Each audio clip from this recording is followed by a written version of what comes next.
Sir ప్రక్రియని ప్రారంభించడం జరిగింది. ఎన్నికల కమిషన్ సర్ ప్రక్రియ ప్రారంభించినటువంటి నేపథ్యంలో అటు అధికారులు బూత్ లెవెల్ ఆఫీసర్స్ నియమించారు, వివిధ పార్టీలకు సంబంధించినటువంటి బూత్ లెవెల్ ఏజెంట్లను కూడా నియమించడం జరిగింది. అయితే ఇక్కడ ప్రధానమైనటువంటి సమస్య ఏమిటి అంటే, ఈ ప్రక్రియ సజావుగా సాఫీగా ఆంధ్ర రాష్ట్రంలో జరగడం లేదు. ప్రత్యేకించి నెల్లూరు జిల్లాలో అనేక రకాలైనటువంటి ఇబ్బందులు ఉన్నాయి. దీనికి సంబంధించి జిల్లా కలెక్టర్ గారిని కలవడానికి 2-3 దఫాలు ప్రయత్నం చేశాం. ఆ ప్రయత్నం చేసినప్పుడు జిల్లా కలెక్టర్ గారు అందుబాటులో లేనందువల్ల డిఆర్ఓ గారికి వినతి పత్రం కూడా ఇవ్వడం జరిగింది.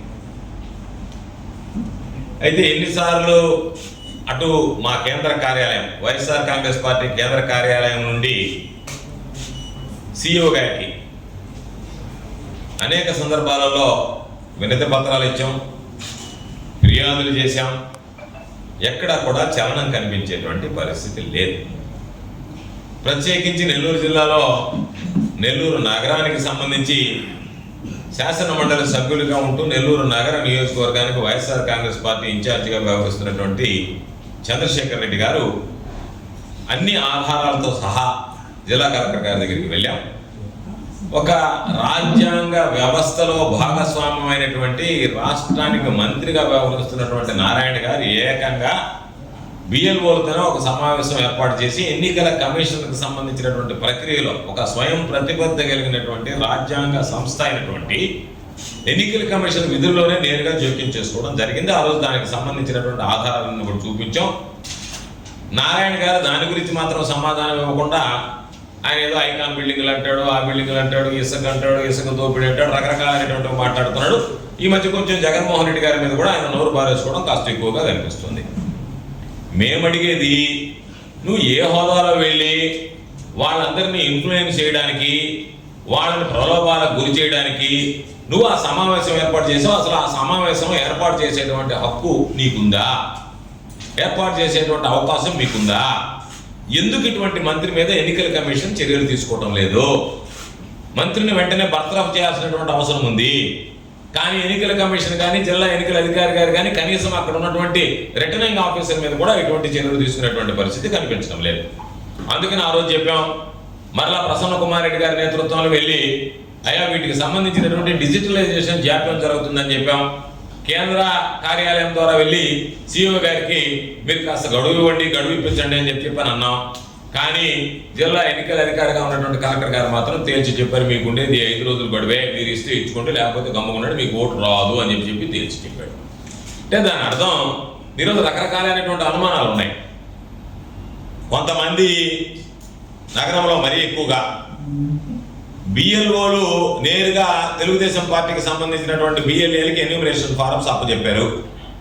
అప్పచెప్పిన తర్వాత వాళ్ళకు సంబంధించినటువంటి తెలుగుదేశం పార్టీకి సంబంధించినటువంటి లేదా కూటమి ప్రభుత్వానికి సంబంధించినటువంటి సానుభూతి పరులో వాళ్ళకి సంబంధించినటువంటి పార్టీకి సంబంధించినటువంటి వ్యక్తులకు సంబంధించినటువంటి ఎన్యూమరేషన్ ఫారం మాత్రం నింపి డిజిటలైజేషన్ ప్రక్రియ పూర్తి చేస్తున్నారు.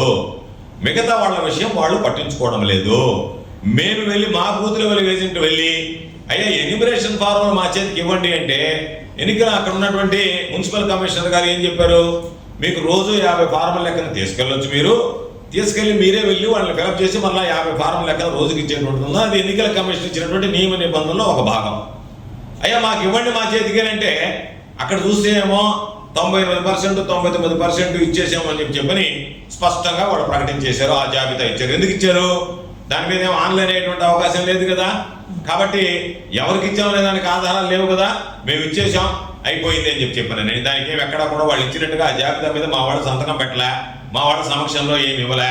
ఈరోజు మరలా మీరు డిజిటలైజేషన్ చేసేటప్పుడు ఆ లిస్టులకు సంబంధించి తీసేసేదానికి రేపటి రోజు మీరు అంతా రంగం సిద్ధం చేసుకొని ఒక పథకం ప్రకారం ముందస్తు పథకం ప్లాన్ ప్రకారం మీరు వైఎస్ఆర్ కాంగ్రెస్ పార్టీ ఓట్లు తీసేయాలనేటువంటి ఆలోచన చేస్తున్నారు. ఇది జిల్లాలో జరుగుతుంది, రాష్ట్రంలో జరుగుతుంది. దానికన్నా చంద్రబాబు నాయుడు గారు ఇప్పుడే అయ్యా రాబోయే ఎన్నికల్లో నేను గెలవను, నేను నా ఓటమిని ఒప్పుకుంటున్నాను, కాబట్టి ఈ సర్ ప్రక్రియలో నేను జోక్యం చేసుకుంటాను, దాని ప్రకారం మా ఓట్లే ఉండిస్తాను, మీ ఓట్లు తీసివేస్తానని చెప్పి ఎప్పుడో పాత రోజులు చూసాం. హిట్లర్ లాంటి వాళ్ళు ఏదో నియంతలుగా ఎక్కడ ఎన్నికలు జరగకుండా వాళ్ళే గుద్దుకొని వాళ్ళే గెలిచినట్టుగా ఇప్పుడు అదే జరిగేటువంటి పరిస్థితి ఏర్పడింది ఆంధ్ర రాష్ట్రంలో. నేనే నా ఓట్లో పెట్టుకుంటా, నా ఓట్లో వేసుకుంటా, నేనే చూసుకుంటా అని చెప్పి. కాబట్టి ఇదంతా ఎలా ఉందంటే అసలు ఒక మంత్రిగా ఈ జిల్లాకి నారాయణ గారిని చూస్తే ఆయన పాపం చాలా పొడుగ్గా జగన్మోహన్ రెడ్డి గారి గురించి మాట్లాడుతున్నాడు. ఈ మధ్య ఎక్కడొచ్చినా సరే వైఎస్ఆర్ కాంగ్రెస్ పార్టీ మీద, జగన్మోహన్ రెడ్డి గారి మీద విరచక్క పడుతున్నాడు పాపం. అట్ట ఇట్ట కాకుండా నువ్వే ముందా ఇసుక సంగతి చూడు. రూరల్ మనకి దేనికంటివి, నీకు సంబంధించిన దాంట్లో టెప్పర్లు ఎత్తకూడదు అంటివి, బ్యాన్ ఉండేటువంటి దాంట్లో ఎత్తుకొని పోవచ్చు అంటుంటు. నువ్వు ఎత్తుకొని పోవడానికి ఎట్ట ఎత్తుకొని పోతావు బ్యాన్ ఉండేటప్పుడు ఎత్తుకోవడానికి. కాబట్టి నీకు విధి విధానాలు తెలియదు, నువ్వు ఎప్పుడో ఎక్కడో కూర్చుంటావు, ఏ పనిలో ఉంటావో తెలియదు, ఆ పనిలో నుంచి టెలికాన్ఫరెన్స్లు కలుపుతున్నావు, నీ మూడు ఎట్లుంటుందో మాకు అర్థం కాదు, ఆమెను ఎవరి మీద దర్శనం పడతావో కూడా తెలియదు. కాబట్టి మన వాళ్ళ లైన్లోకి తీసుకోండి, ఏళ్ళ లైన్లోకి తీసుకోండి, సీఎం లైన్లోకి తీసుకోండి, టీఎస్పీ లైన్లోకి తీసుకొని వాళ్ళంతా అధికారులు బ్రష్ పట్టిస్తున్నావు. వాళ్ళు మాట్లాడేటువంటి మాటలు రికార్డే బయటకు వస్తున్నాయి. అధికారులైనా కొంచెం జాగ్రత్తగా ఉండి టెలికాన్ఫరెన్స్లో పాల్గొనకుండా ఉంటే మంచిది తప్ప మీరందరూ బ్రష్ పెట్టిపోతుంటే మీకేమైనా మామూలుగా కమిషనర్ లైన్లోకి తీసుకోమంటుండే, కమిషనర్ లైన్లోకి వచ్చా ఐటీడీపీ బ్రహ్మాండం అని చెప్పా, ఆయన వీళ్ళందరూ లైన్లో ఉండే తెలియపోయా, నీకు సంబంధించినటువంటి ఎవడో రికార్డ్ చేసి మీడియాకి వదులుతా ఉండే. అయినా నీ ఏమన్నా వ్యవహారంలో ఏదైనా మార్పు ఉందా అంటే మార్పు రాకపోయా. ఇంతకన్నా అసహ్యమైనటువంటి పనులు ఏముంటాయి చెప్పండి? జిల్లాలో ఎవరన్నా మామూలుగా సీరియస్గా తీసుకునేటువంటి పరిస్థితి ఉందా? ఇదేదో నవ్వుకునేటువంటి పరిస్థితి, తొకలకు చేస్తారు తప్ప ఎక్కడన్నా సీరియస్గా తీసుకునేటువంటి పరిస్థితి. మేము ఏదైనా అడిగితే ఒక 3-4 రావడంలో పెట్టి మమ్మల్ని తిట్టిస్తారు. ఇది తప్ప ఇంకేమన్నా పని ఉందా? లేదు కదా.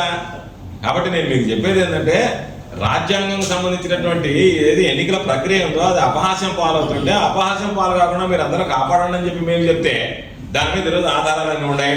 చంద్రశేఖర్ రెడ్డి గారు మీకు ఆధారాలన్నీ కూడా వేసి చూపిస్తాడు. ఇప్పటికైనా నేను జిల్లా ఎన్నికల అధికారిని కోరేది, మాకు సంబంధించినటువంటి ఎవరైతే ఉండారో మాకు జాబితా ఇవ్వండి. ఎవరికైతే ఈరోజు మీరు డిజిటలైజేషన్ చేయలేదో ఆ డిజిటలైజేషన్ చేయలేటువంటి జాబితా ఇస్తే మేము ఆ సంబంధిత వ్యక్తుల దగ్గరికి సంబంధించి ఆ డిజిటలైజేషన్ ప్రక్రియ వాళ్ళు ఏదైనా ఎన్యూమరేషన్ ఫామ్స్ పూర్తి చేయకపోతే పూర్తి చేయించి వాళ్ళకి ఇస్తాము. 4 రోజులు సమయం ఉందన్నారు. కాబట్టి మేము డిమాండ్ చేస్తున్నాం అనుకుంటారా, మేము మిమ్మల్ని రిక్వెస్ట్ చేస్తాం అనుకుంటున్నారా, మీరు ఏ విధంగా అనుకున్నా మాకు ఇబ్బందిలే. కాకపోతే రేపటి రోజు మాత్రం దీనికి భారీ మూల్యం చెల్లించుకోవాల్సిన పరిస్థితి ఏర్పడుతుంది. ఇంకొక ఆయన చెప్పాడు అంట, ఇప్పుడు తీసేస్తాడంట, ఇంకా టైం ఉందంట చేర్చుకునే దానికి. ఏమన్నా ఉందా? ఎవడన్నా ఆ మాట మాట్లాడేటువంటి అధికారం మనం చూసామా? ఇప్పుడేమో ఓటు తీసేస్తారంట, మళ్ళీ అవకాశం ఇస్తారంట. ఉన్న ఓటు తీసేసి మళ్ళీ అవకాశం ఇచ్చింది. కొండనానికి ముందేస్తే ఉన్ననానికి ఊడిపోయినట్టుగా ఇప్పుడు ఎన్నికల ప్రక్రియలో ఓటు తీయడం ఏంది, మళ్ళీ మేము వచ్చి ఓటు అడగడం ఏంది? ఏమన్నా అర్థం ఉండేటువంటిదే? అసలు మీరు మాట్లాడేటువంటి మాటలు, మీరు వ్యవహార శైలి, మీరు చేసేటువంటి ప్రక్రియ అంతా అపహాస్యం పాలవుతుంది. దాని గురించి మీరు పట్టించుకోకుండా చివరికి ఏ విధంగా అయినారు? మానేడు బిఆర్ అంబేద్కర్ గారు రాసినటువంటి రాజ్యాంగ స్ఫూర్తికి భిన్నంగా ప్రజలకు సంబంధించినటువంటి ప్రాథమికమైనటువంటి హక్కు, ఓటు హక్కును కూడా మీరు వాళ్ళ ఓటు హక్కు వినియోగించుకునేటువంటి అవకాశం లేకుండా నియంత్రిత పోకడలోకి మీరు వెళ్తూ ఉంటే, దానికి జిల్లా అధికార యంత్రాంగం కొమ్ము కాస్తూ ఉంటే ఇంతకన్నా దౌర్భాగ్యమైనటువంటి పరిస్థితులు లేవు. కాబట్టి ఈరోజు ఎందుకు ఈ మీడియా సమావేశం ఏర్పాటు చేశామంటే అధికారుల దగ్గరికి పోయి ఇచ్చినప్పుడల్లా చెవిటి వాడి ముందు శంఖం ఊదినట్టుగా ఉంది తప్ప అధికారులు స్టాండర్డ్ రికార్డెడ్ మెసేజ్ పరిశీలిస్తాం, చర్యలు తీసుకుంటాం. రెండే. మామూలుగా మనం ఫోన్ చేసినా, వెళ్ళినా, కలిసినా ఇంకేముండదు.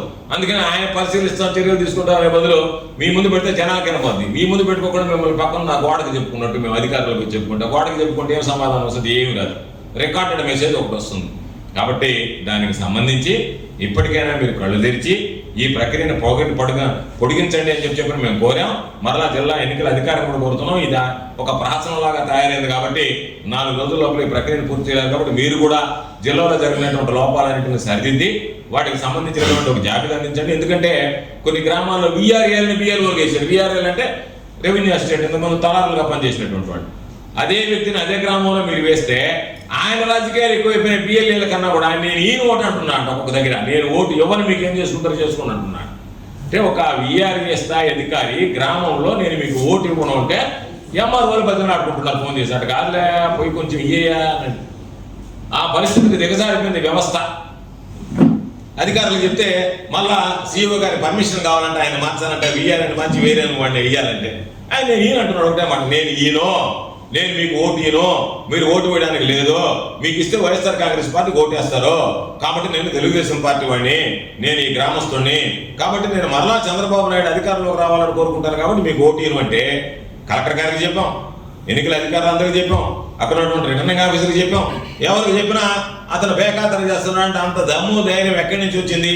అధికార పార్టీ నాయకులు అండ చూసుకొని మాట్లాడుతున్నారు తప్ప అధికార పార్టీ నాయకులు అండ చూసిపోతే కలెక్టర్ ఆదేశాలు ఒక వీఆర్ఏ బేఖాతరు చేస్తాడా? కలెక్టర్ గారికి 2-3 సార్లు నేనే కంప్లైంట్ చేశాను స్వయంగా, ఈ విధంగా ఉంది పరిస్థితి ఏనని. మీరు ఏమైనా చేసుకోండి, ఎవరికైనా చెప్పుకోండి, ముఖ్యమంత్రికైనా చెప్పుకోండి అన్నాడంట ఆయన బయటికి. ఇంకెవరికి చెప్పుకోవాలా? రేపు ప్రధానమంత్రి కూడా చెప్పుకోండి, రాష్ట్రపతి కూడా చెప్పుకోండి అంటాడు. ఆ పరిస్థితికి వచ్చేసింది. అంటే మాకు స్థానికంగా ఉండేటువంటి అధికారులు అండదండలు ఉంటే మీరు ఎవరితో మాట్లాడుకున్నా మాకేం భయం లేదు, ఇబ్బంది లేదు అనేటువంటి స్థాయికి ఈరోజు తయారయ్యారు. కాబట్టి మేము ఖచ్చితంగా దీని మీద ఇప్పటికే చెప్పాం, మేము మా జాబితా ప్రకటించిన తర్వాత ఖచ్చితంగా జిల్లా కలెక్టరేట్ని ముట్టడిస్తాం. మాకేదన్నా పొరపాటు జరిగితే ఆ రోజు మీరు ఎంతమంది పోలీసులను పెట్టుకోండి, ఎంతమంది కేసులను పెట్టుకోండి, మా మీద అరెస్టులు చేసుకోండి, మమ్మల్ని జైలుకి పంపించుకోండి. మాకు సంబంధించినటువంటి ఓటు హక్కు కాపాడుకోవడం మా ప్రాథమిక బాధ్యత. దానికోసం మేము ఎక్కడ కాంప్రమైజ్ కాము. కాకపోతే ఈ రోజు ప్రజల దృష్టికి తీసుకొస్తున్నాం, ప్రజలందరూ దృష్టి పెట్టండి, మీ ఓటును మీరు భద్రపరచుకోండి. ఎవరికైతే ఇప్పటివరకు ఎన్యూమరేషన్ ఫారం చేరలేదో, ఎన్యూమరేషన్ ఫారంలో మీరు ఇవ్వలేదో, మీరు ఓటు హక్కు కోల్పోయేటువంటి అవకాశం ఉంది. కాబట్టి మిమ్మల్ని అప్రమత్తం చేయాలనేటువంటి ఆలోచనతోనే ఈ రోజు ఈ విలేకరుల సమావేశం ఏర్పాటు చేసి మీడియా ద్వారా మీకు తెలియజేస్తున్నాం. మీ ఓటుని మీరే కాపాడుకోవాల్సినటువంటి అవసరం ఏర్పడింది. బిఎల్ఏలకు సంబంధించి పక్షపాత వైఖరితో ప్రదర్శిస్తున్నారు, అధికారులు పారదర్శకంగా వ్యవహరించడం లేదు. ఇటువంటి నేపథ్యంలో ప్రజలే ఈ 4 రోజుల్లో మీ ఓటు హక్కు ఉందా లేదా అని వెరిఫై చేసుకొని మీరే ఎన్యూమరేషన్ ఫారాలు సంబంధిత బిఎల్ఓ గారి దగ్గర తీసుకుని డూప్లికేట్ అయినా దాన్ని నింపి ఇచ్చి మా ఓటు డిజిటలైజేషన్ అయిందా లేదా అనేటువంటిది కూడా మీరే చూసుకోవాల్సినటువంటి పరిస్థితులు ఏర్పడ్డాయి. కాబట్టి ప్రజాస్వామ్యమే ఈరోజు ప్రమాదంలో పడేటువంటి పరిస్థితి ఏర్పడింది. కాబట్టి ప్రత్యేకించి మా అప్పీల్ ఏంటంటే, మీరు చేసేటువంటి పొరపాట్లని చూపిస్తాం, ప్రజలు అప్రమత్తంగా ఉండాలని చెప్పి పిలుపునిస్తూ తప్పనిసరిగా ప్రజలు అప్రమత్తంగా వ్యవహరించండి. అధికార యంత్రాంగం కూడా అధికార పార్టీ నేతలకు కొమ్ము కాయకుండా పారదర్శకంగా ఈ కార్యక్రమాన్ని నిర్వహించి అర్హత కలిగినటువంటి ప్రతి ఒక్కరికి ఓటు ఉండాల్సిందే. అర్హత లేనటువంటి దొంగ ఓటు ఒక్కడు కూడా ఉండడానికి లేదు. ఇది ఏ పార్టీకి సంబంధించినటువంటి వ్యక్తులైనా ఎవరైనా సరే పదే చెప్పాం, మరలా కూడా ఈరోజు చెప్తున్నాం. ఆ ప్రక్రియకు భంగం వాటిల్లేటట్టుగా మీరు వ్యవహరిస్తే ఖచ్చితంగా వైఎస్ఆర్ కాంగ్రెస్ పార్టీ చేతులు ముడుచుకొని కూర్చోదు. దాని మీద పోరాటానికి సిద్ధమవుతాం, న్యాయ పోరాటానికి సిద్ధపడతాం, వీధి పోరాటానికి సిద్ధపడతాం, మిమ్మల్ని ముట్టడిస్తాం. కలెక్టరేట్లో ముట్టడించి మా ఓటు ఎందుకు తీసేశారని చెప్పని మిమ్మల్ని ప్రశ్నించేటువంటి పరిస్థితులు ఏర్పడతాయి. కాబట్టి ముందుగా మిమ్మల్ని హెచ్చరిస్తున్నాం, అర్థిస్తున్నాం.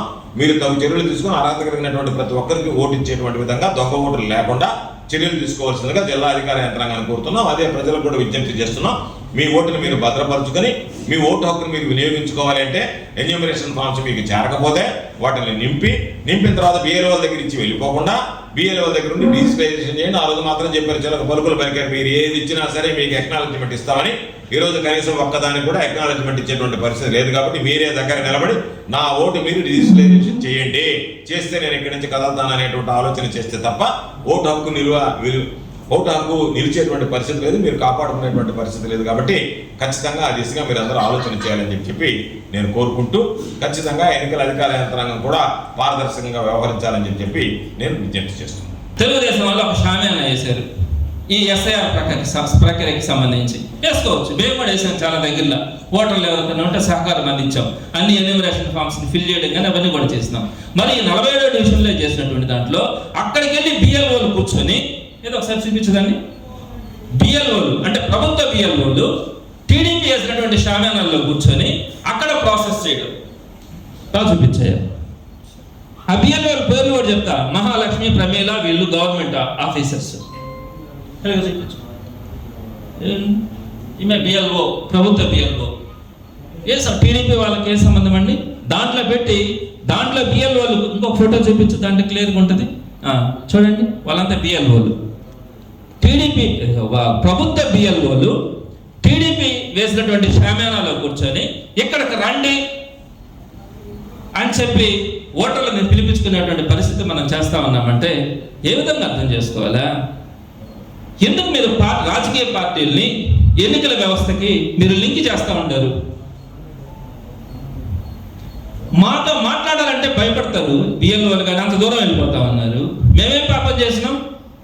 మీరు షామ్యానాలు వేసి ఆ షామ్యానాల కింద మీ ఆఫీసర్లను కూడా కూర్చోబెట్టి, తెలుగుదేశం పార్టీ షామ్యానాల్లో మీ ఆఫీసర్లను అక్కడే కూర్చొని పెట్టి పనులు చేయిస్తా ఉన్నారంటే ఇంతకంటే దుర్భాగ్యమైనటువంటి పనులు ఇంకోటి ఉంటాయా అనేది మీరు ఆలోచించాలా? కాబట్టి ఈరోజు కలెక్టర్ గారికి కానీ అంతా అలసిపోయాము. కమిషనర్తో కానీ, కలెక్టర్ గారికి కానీ, ఎస్సీసీకి కానీ, సిఈసీకి కానీ అన్ని అయిపోయి కోర్టులు కూడా వేస్తున్నాం. ఈ అధికారులు ఎవరు కూడా ఈ రోజుకి కూడా షోకాజ్ నోటీస్ కమిషనర్ గారికి ఇచ్చామన్నారు, ఈ రోజుకి కూడా ఏమైందో తెలియట్లా.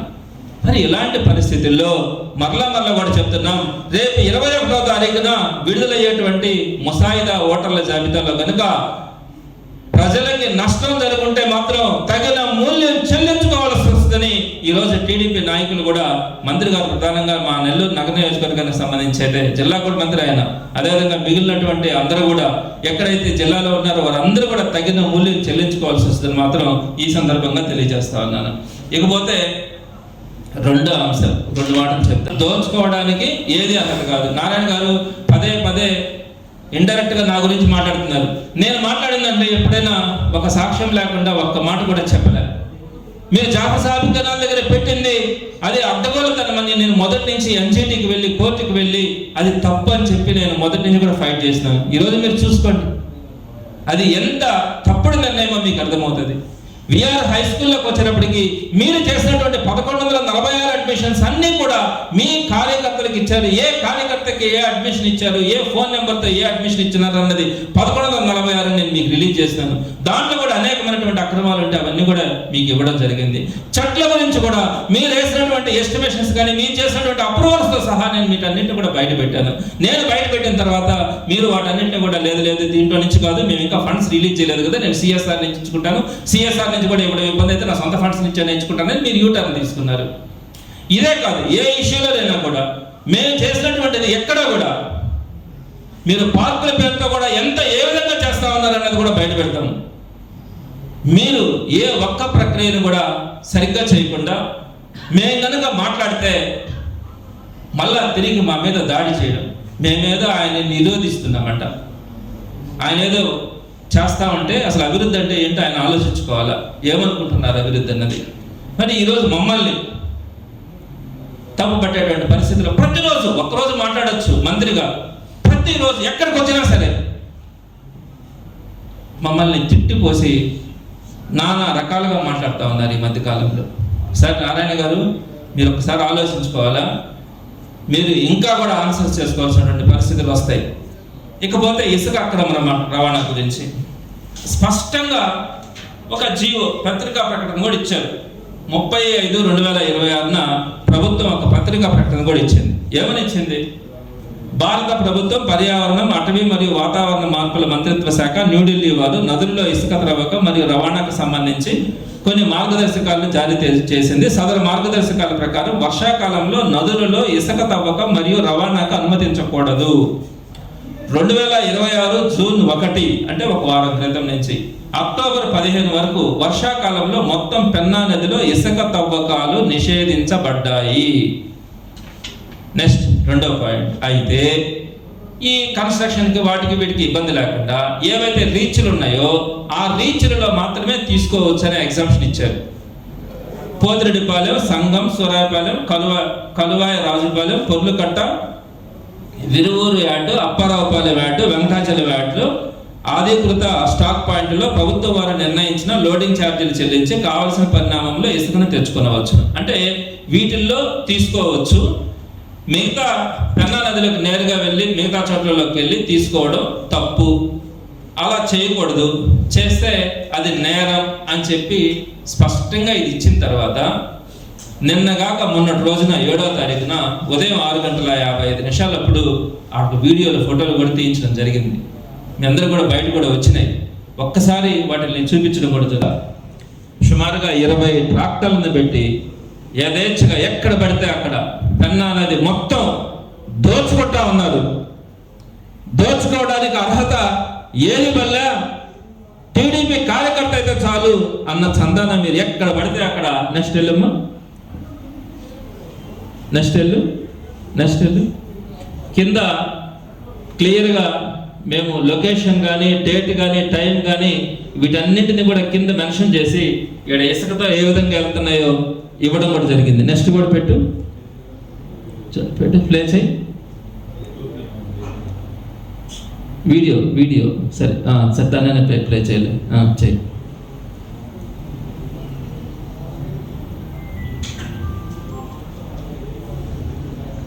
ఎక్కడ పడితే అక్కడ ట్రాక్టర్లతో ఇసుకని దోపిడీ.